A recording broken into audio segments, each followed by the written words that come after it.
khawatir, kita positif saja. Yang penting kita ada di sini sanggup melatih konsentrasi kita. Betul nggak Pak Ketua Penasehat? Betul dong, Pak Ekstri ada di sini. Nah, saya mulai dari pohon kanonang. Pohon kanonang itu yang pertama kali di mana? Yaitu di tanahnya Ibu Keke yang di belakang rumah kami di Kanonang. Ibu Keke, jadi ayahnya Papa Sinyo Wawili itu dikuburkan di tempat itu. Jadi disitulah awalnya. Makanya jalan yang ada kantor Kanonang 1 itu jalan utama dulu. Nah, Pak Jimmy tadi, Dr. Jimmy Poli bertanya kepada saya, yang Kanonang asli ada? Saya bilang, kita bukan, semua kita di sini bukan Kanonang asli. Tapi saya kasih tahu, nenek moyang kita itu dari Tompaso. Ya Pak Max ya, itu dari Tompaso. Orang Tompaso dulu pergi bertani di tanah Kanonang. Ya, naik gunung 1 kali, turun ke sawah, naik gunung 1 kali. Di situ mereka menemukan tanah yang subur. Dan itu di bawah kayu Kanonang selalu subur, selalu subur. Jadi orang Tompaso bertanya, mangere bisa kok? Oh, mange Kanonang. Maksudnya Kanonang itu yang pohon itu. Mereka bekerja di situ, menggantungkan bekal mereka itu di pohon Kanonang. Nah, Ibu Pendeta tadi sudah menjelaskan bahwa buah Kanonang itu yang menjadikan itu menempel, itu terkenal.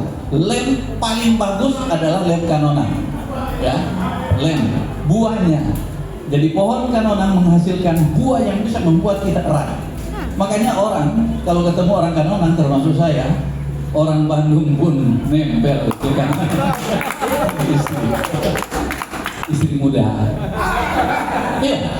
Karena dari dulu sejak saya kawin dengan dia muda terus, lebih dari 5 tahun sampai sekarang masih muda, lebih muda, nggak pernah kerja, ya kan? Jadi sampai sekarang tetap istri muda. Nah, saudara sekalian, kayu Kanonang punya filsafat. Pertama, di mana ada kayu Kanonang, di situ pasti tanah subur. Nggak usah pakai pupuk. Kayu Kanonang itu sendiri memberi kesuburan kepada tanah di sekitarnya. Makanya itu yang bikin besar mata orang tua, opa oma. Nah, itu Kanonang ini saudara-saudara sekalian, itu subur dan menghasilkan orang-orang yang terkenal 3. Ketua, mesti hafal ini 3 ini. 3 ciri khas orang Kanonang yang dihasilkan dari kayu Kanonang, yaitu pertama, Tau sama. Nanti saya jelaskan apa itu. Tau sama, tau keter, dan tau ngaas. Tau sama itu sehat, orang sehat. Nah, sehat itu adalah sehat jasmani dan rohani. Itu tau sama.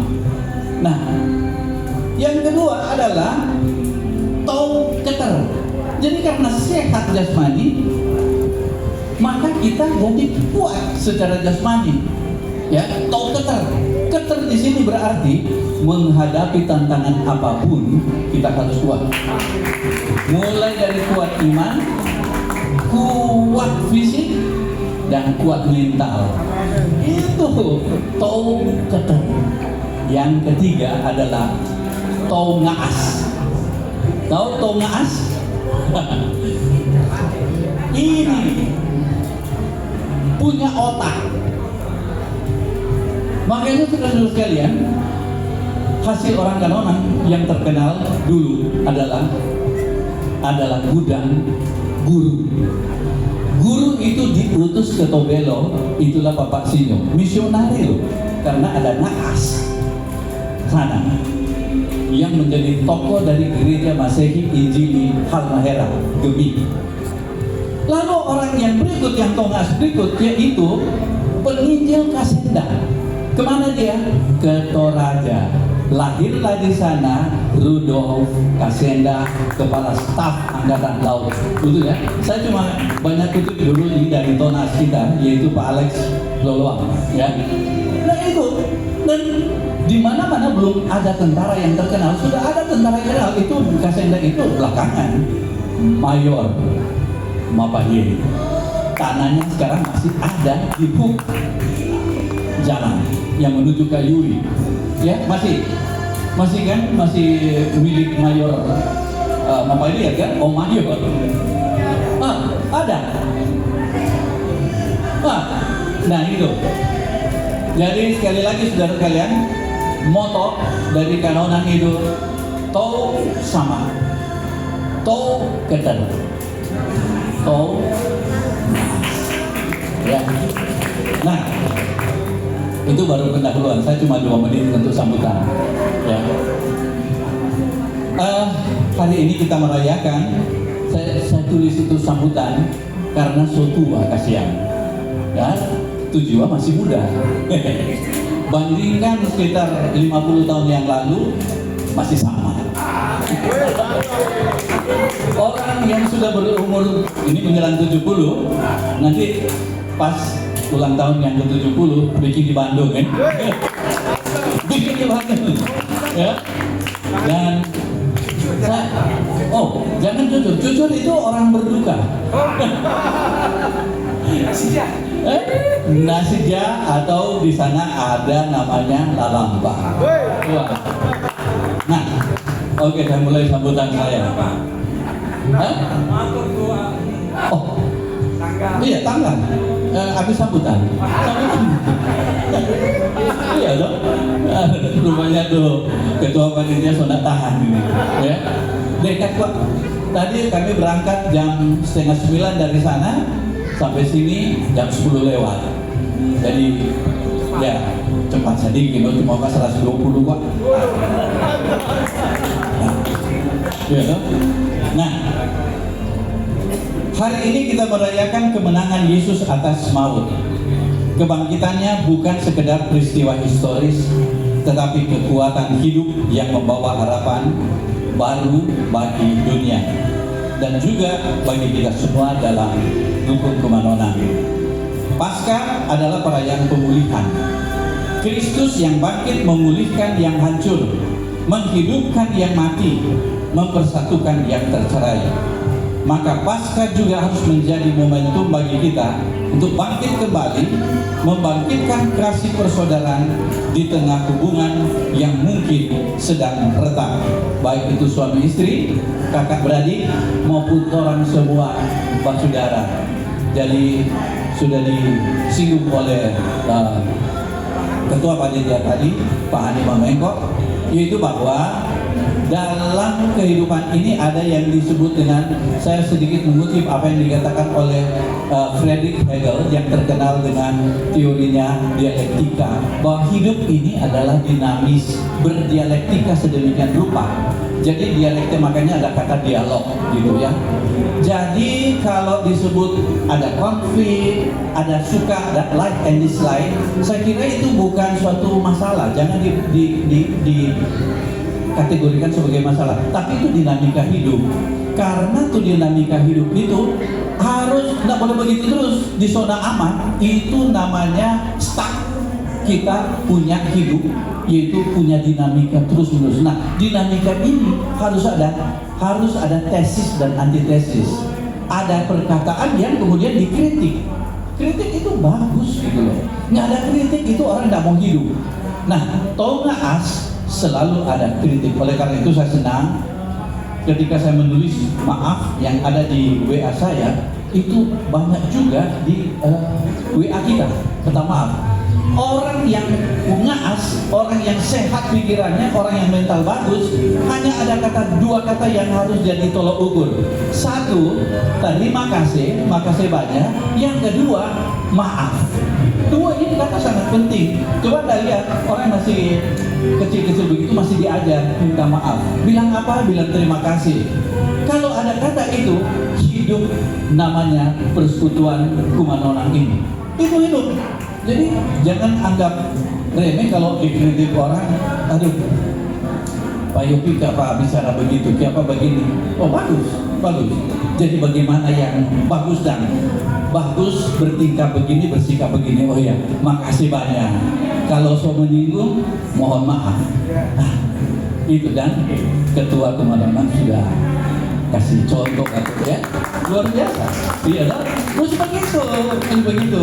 Nah, seperti kita tahu dalam organisasi, dalam pelayanan, apalagi kita punya ikatan keluarga yang dekat, perbedaan itu tidak terelakkan. Harus ada berbeda, harus.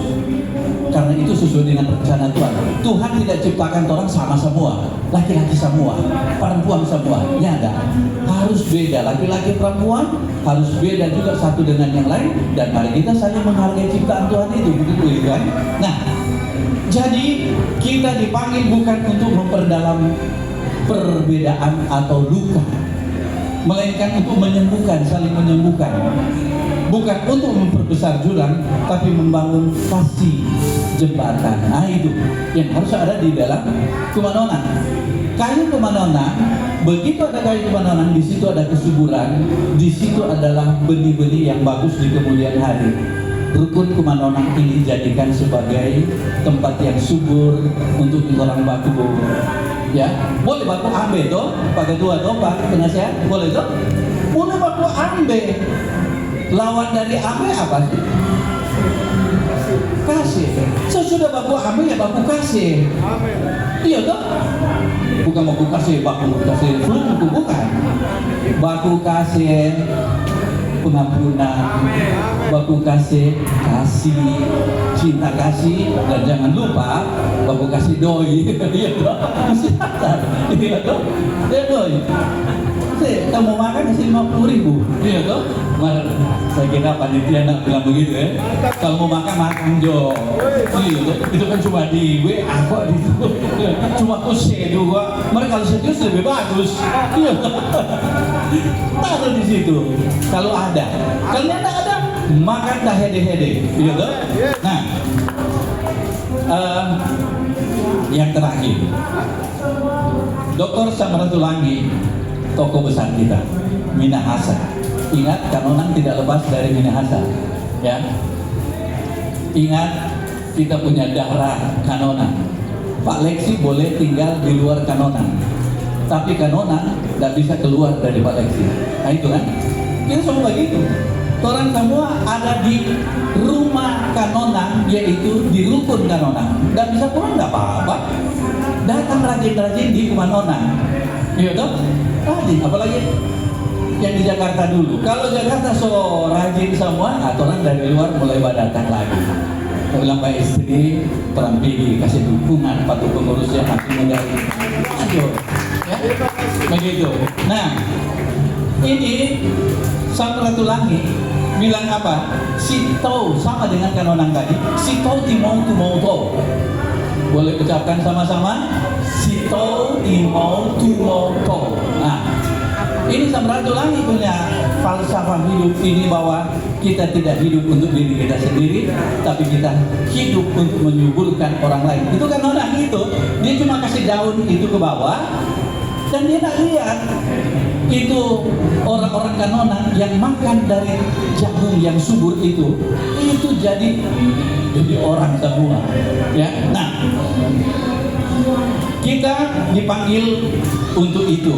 Hari Paskah kita diingatkan bahwa kebangkitan Kristus harus menghidupkan kembali cara kita memperlakukan sesama, bukan dengan kecurigaan, bukan dengan saling serang, tetapi dengan penghormatan, pengampunan, dan pengertian. Dan saya ingatkan mengenai Bapak Gereja kita yang pernah berkata dalam bahasa Latinnya, in necessaris unitas, in dubis libertas, in omnibus caritas. Artinya kita dalam hal-hal pokok kita bersatu. Dalam hal-hal yang bisa diperdebatkan, mari kita kasih kebebasan lah, bebas berdebat. Tapi dalam segala hal, mari kita kedepankan kasih. Pakatuaan, wo pakalowiden, cita imbaya. Amin.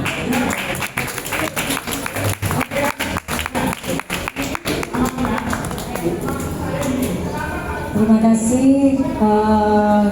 Sepertinya Bapak Ibu sudah lemas. di siang hari ini. Mungkin kita harus isi dulu ya, isi dulu Kampung Tengah. Baru kita mau permainan dan pocong-pocong. Sebelum itu kita mau foto bersama. Bapak Ibu dipersilakan maju ke depan. Mungkin kita akan foto bersama dulu sebelum kita makan. Doa makan akan dipimpin oleh Bapak Pendeta Jenny Poli.